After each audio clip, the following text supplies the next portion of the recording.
Hello, and welcome to Grayscale Reviews. I've finally decided to start filming my IEM reviews and putting them on YouTube.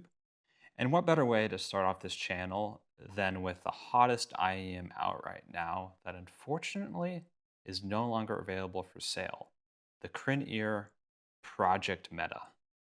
So, I'm going to be talking about everything that comes inside the box, talking a bit about how they sound, and also we'll be taking a look inside these IEMs to see exactly what's going on in there. But first up, we do of course have the box, the Project Metas here.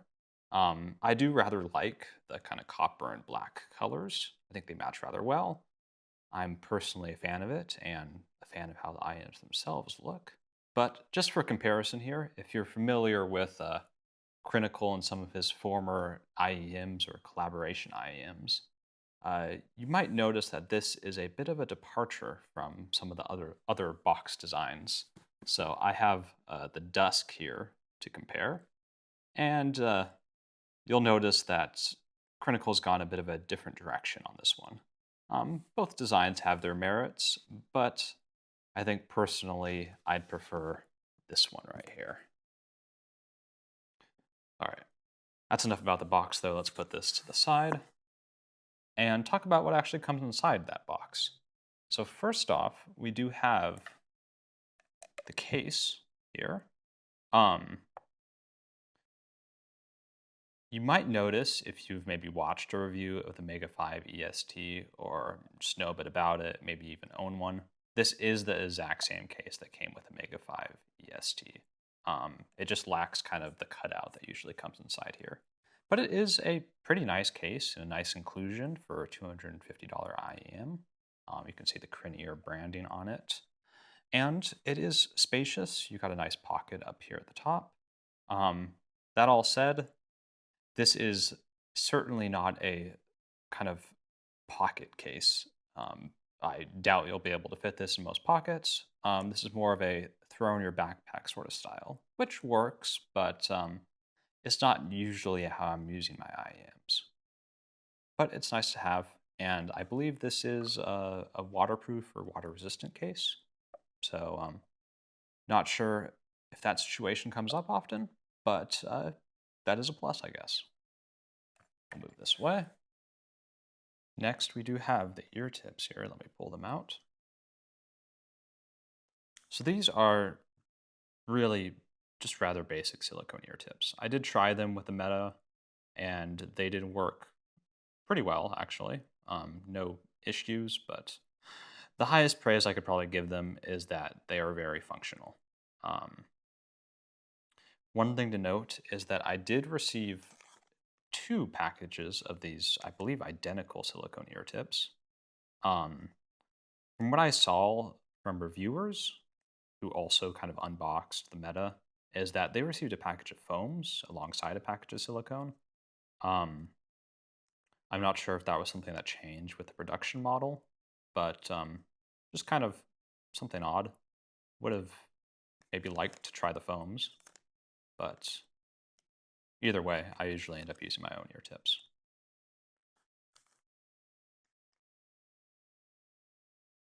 The final accessory I do have here to talk about is going to be the cable that comes with the CrinEar Project Meta. Now, I was kind of surprised with this cable. It is pretty nice, actually. I found it to be pretty comfortable. Usually, I prefer my cables on the thinner side. I just find thin cables more comfortable. But this was pretty nice to use. One big feature I do want to talk about, of course, is that it does have interchangeable terminations, which is always nice to see. So I'll go ahead and pull those out. We have a 3.5 and a 4.4. No 2.5, but honestly, I don't even know anyone who uses 2.5, so it's really not something necessary to include. But let's go ahead and put one of these on here. See, they slide in nicely. One thing I do want to mention is that I would prefer if there was some sort of locking mechanism on here. When they're just held in with friction like this, although these ones are pretty tight. But when they are just held in with friction, they do wear out over time. I have several cables that are similar to this, similar designs. and some of them do get loose eventually. And when that happens, the cable becomes much more difficult to use. But let's put these back.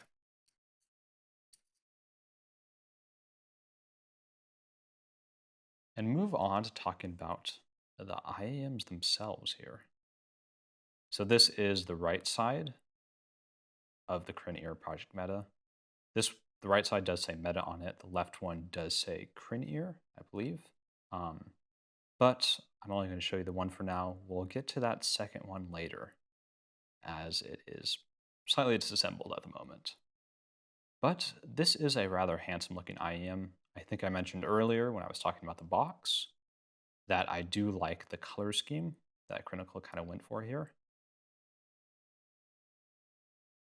The IEM itself is an all metal design, metal faceplate, metal body, which is good to see.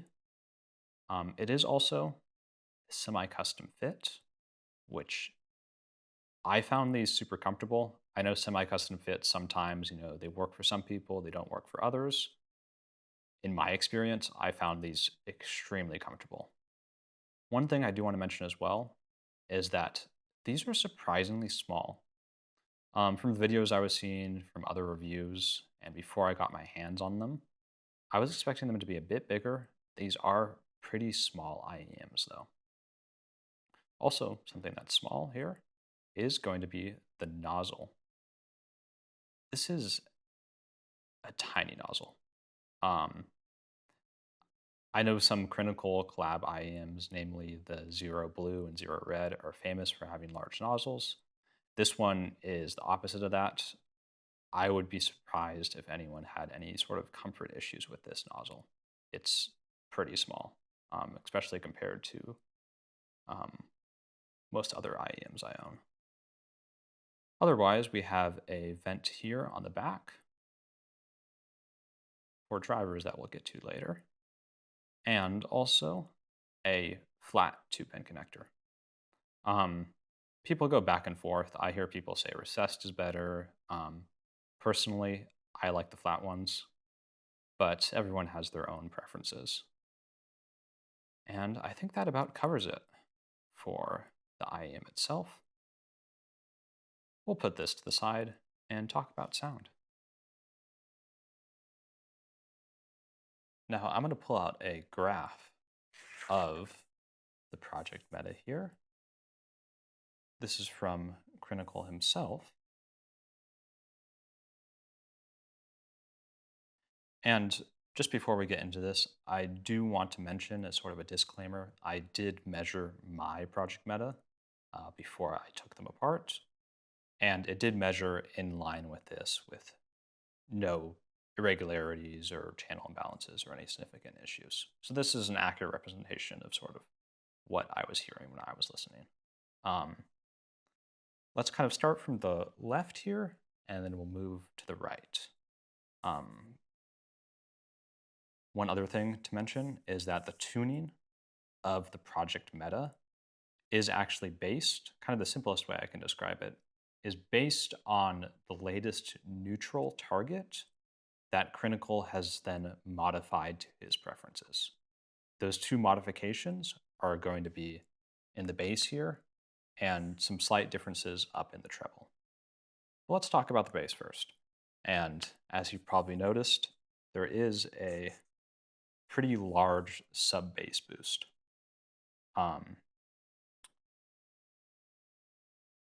For a kind of neutral-ish IEM, this is a lot of bass.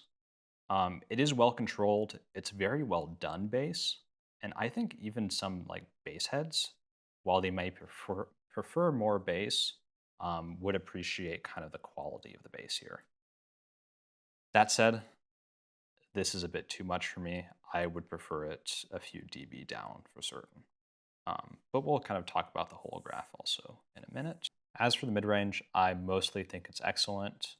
You can tell that Critical tuned this and that it is based on like a neutral target. The mid-range itself is pretty free from coloration. That said, talking about kind of the upper mid-range here, This is a very characteristic kind of look of a meta tuning from 1 to like 3 or 4K here. Um, this I am not a fan of. I've listened to other meta IEMs, that look like this, that measure like this. I find this makes vocals sound a bit lifeless to me, which is a harsh word to use. Um, I think most people would just describe it as it makes the upper mid range sound very neutral. Um, my personal preference, I'd prefer more 1K and then removing this recession to give vocals a bit more body. Um, moving on, though, from that to the treble. The treble is by far my favorite part of this IAM, which is not something I really say often. Usually, the treble is the hardest to get right, which is saying something, considering usually my issues with IEMs have something to do with the treble, and the treble is generally the hardest part of an IEM to get right for people. Um, this treble to me had no harshness and no sibilance, which is very impressive. Usually I get something. That said, this treble is pretty far off neutral. It definitely leans towards the brighter, more forward side, and some people will certainly have an issue with that. Talking about this sort of as a whole now, first off, I don't find this IM to be neutral.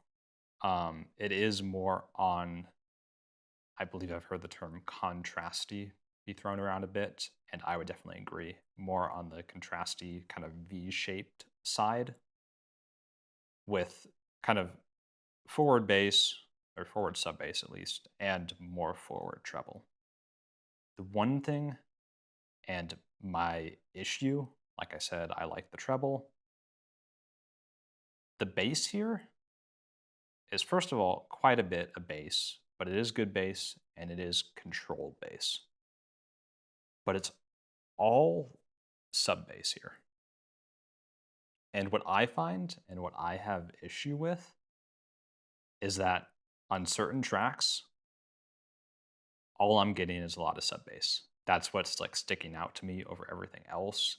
And it almost makes, I almost want to say these IEMs to me sound like bass leaning IEMs, as in the bass is kind of the most forward element when I'm listening to some music. And that for me is something I don't really like. But I think a lot of people will really like this tuning. It's a pretty great tuning. Critical is certainly no slouch when it comes to tuning IEMs.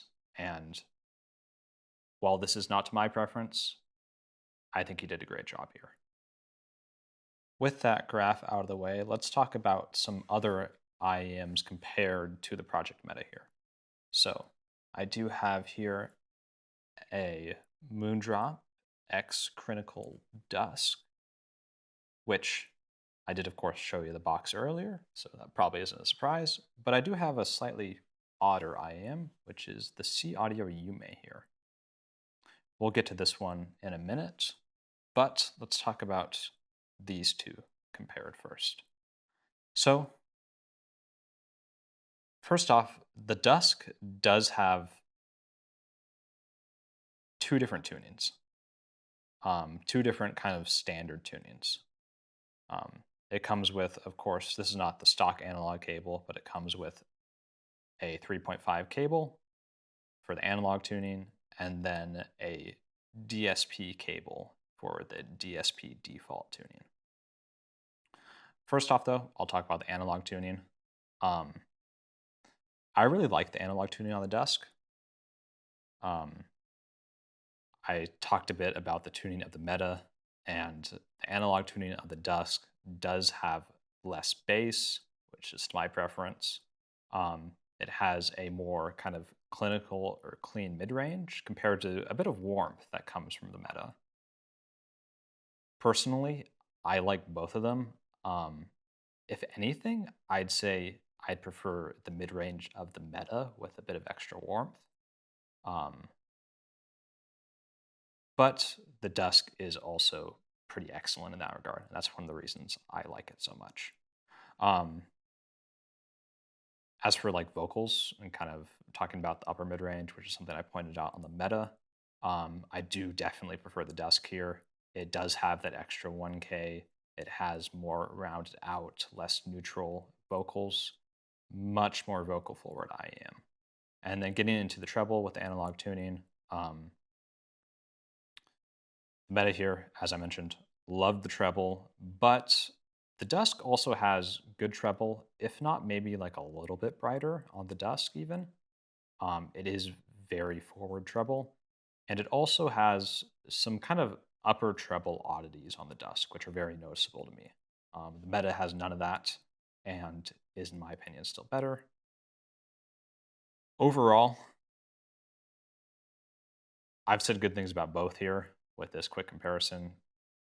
I like the analog Dusk more than the Meta, and also more than the DSP tuning, which I'll talk about here really quick. So the DSP tuning and the Meta have very are very similar. Um, if I were to compare the two, I'd say the Meta does have better bass, just outright better bass. They have very similar quantities of bass, but the Meta is, in my opinion, better textured. It sounds like slightly less bloated almost compared to the Dusk. Um, the mid range, I've talked a lot about the mid range of the Meta. I think it's great. Um, Honestly, comparing the Meta to the DSP tuning of the Dusk, I'm just going to say that outright, the Meta is something better. It's almost like an evolution of the DSP tuning of the Dusk, in my opinion. And if you really liked the DSP tuning of the Dusk, then I almost just want to say the Meta is a direct upgrade. Um, the only kind of caveat there is that the treble is going to sound slightly different. Um, it's like I said, I've said a lot of good things about the Meta's treble, but the Dusk definitely has unique sounding treble, um, which is kind of slightly less emphasized in the DSP, but still a bit of a difference, especially when it comes to like the air region, like the very highest treble. It is noticeable in the Dusk. But I think that about covers that. Let's move on to the other IEM I pulled out. All right, so we'll swap out the Dusk here and move in the C Audio Yume. I'm bringing out the C Audio Yume because it is one of my favorite IEMs. And I want you to get an idea of sort of what my tuning preferences are. The other reason is because it does have a similarity to the Meta, but we'll kind of just compare the two really quick. So the C Audio Yume has less bass and it has way worse bass.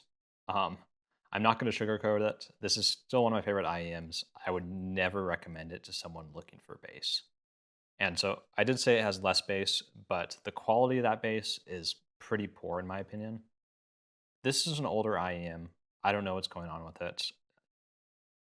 The bass is just not great. Um, it's relaxed, but it sounds kind of still a bit like muddy. There's a lack of any sort of texture there. Anyways, not very good. That said, this IEM is much more vocal focused than the Meta, and that kind of lack of bass does help a lot with that.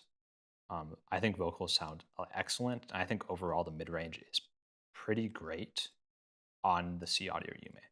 I'd even go as far to say that I prefer the mid range on the C Audio Yume over the Meta here, which is a big comparison, and especially considering that the mid range here is excellent. This is just what I prefer usually. The treble, similar to the bass, uh, the treble is so much better on the Meta. Um, I wish I could have this treble on this IEM. I think that would sound great, but unfortunately, that's Probably not happening.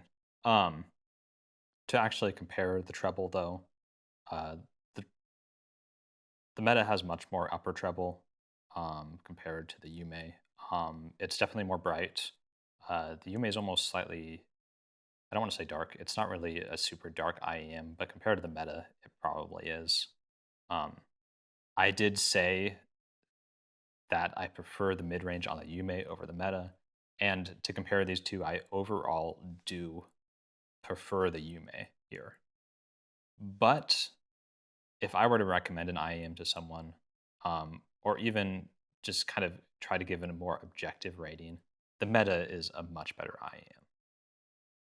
But that's that. We'll put these aside and we'll get to what all of you have probably been waiting for here. All right, so now's the time to actually show you what's inside the CrinEar project Meta. I'm going to pull out both sides of the IEMs here, and we'll open up this one in just a moment. But before that, I have a quick rant I'm going to go on. Maybe I should pull out some white gloves and play some Tupac in the background or something. But anyway, let me first say that I agree with Critical on the point he seems to be trying to make here. Graphs, like the one and measurements like the one I previously showed you, are actually a much better representation of the sound of an IEM than whatever drivers are actually inside of it. That said, I still think that information should have been provided to people. And personally, the drivers are something I want to know when I buy an IEM.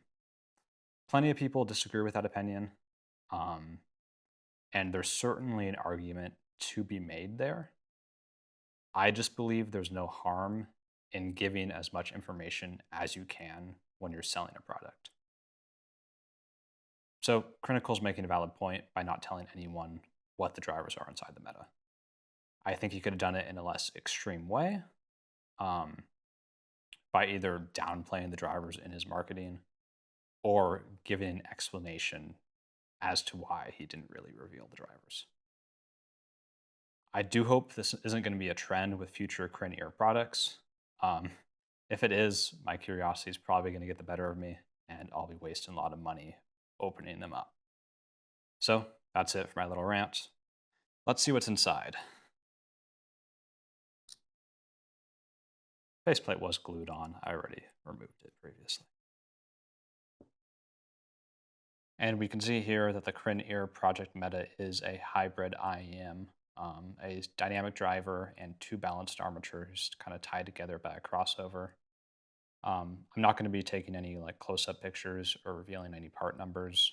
I know Critical said that he doesn't really want details getting out, so not going to be doing a full disassembly, but I can confirm it is a dynamic driver and two balanced armatures.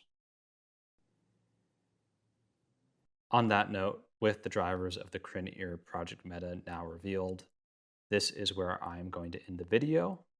One thing I do want to say before I sign off is that I am not giving these an official ranking. I did not get as much time to listen to them as I would usually want to because I did break them open shortly after I received them. But expect rankings in future reviews and in future videos of mine. Thank you all for watching. Please like and subscribe, and I'll see you in the next one.